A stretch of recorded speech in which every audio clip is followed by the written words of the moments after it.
திருக்கடையூர் அபிராமி உடனாகிய அமிர்தகடேஸ்வரர் கோவிலில் ஆடிப்புற திருவிழாவையொட்டி அபிராமி அம்மனுக்கு தீர்த்தவாரி நிகழ்ச்சி நடைபெற்றது.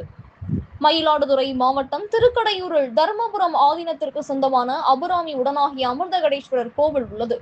இந்த கோவிலில் மட்டுமே ஆயுள் விருத்திக்காக திருமணங்கள் மற்றும் பூஜைகள் நடைபெறுவது சிறப்பம்சமாகும்.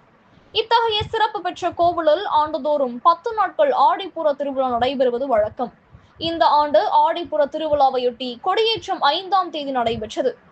விழா நாட்களில் பல்வேறு வாகனங்களில் சாமி வீதி உலா நிகழ்ச்சி நடைபெற்றது. இந்த நிலையில் தர்மபுரம் ஆதீனம் மாசிலாமணி தேசிக ஞான சம்பந்த பராமசாரிய சுவாமிகள் முன்னிலையில் நேற்று கடைசி நாள் முக்கிய நிகழ்ச்சியான 10ஆம் நாள் திருவிழாவையொட்டி அபிராமி அம்மனுக்கு சிறப்பு பூஜை நடைபெற்றது. இதனைத் தொடர்ந்து கோவில் வளாகத்தில் உள்ள குளத்திற்கு அபிராமி அம்மன் எழுந்தருளினார். அஸ்திர தேவருக்கு சிறப்பு அபிஷேகம் செய்து தீர்த்தவாரி நடைபெற்றது. இதில் அபிராமி அம்மன் மலர்களால் அலங்கரிக்கப்பட்டு பக்தர்களுக்கு காட்சியளித்தார். இதில் கோவில் நிர்வாகிகள், குருக்கள் மற்றும் திரளான பக்தர் பலர் கலந்து கொண்டு சாமி தரிசனம் செய்தனர். இதற்கான ஏற்பாடுகளை கோவில் நிர்வாகிகள் செய்திருந்தனர். கனவு தமிழகம் செய்திகளுக்காக மயிலாடுதுறை மாவட்ட செய்தியாளர் இளஞ்செழியன். செய்திகள் வாசிப்பவர் ஸ்னேகா பொன்வாலி. நன்றி.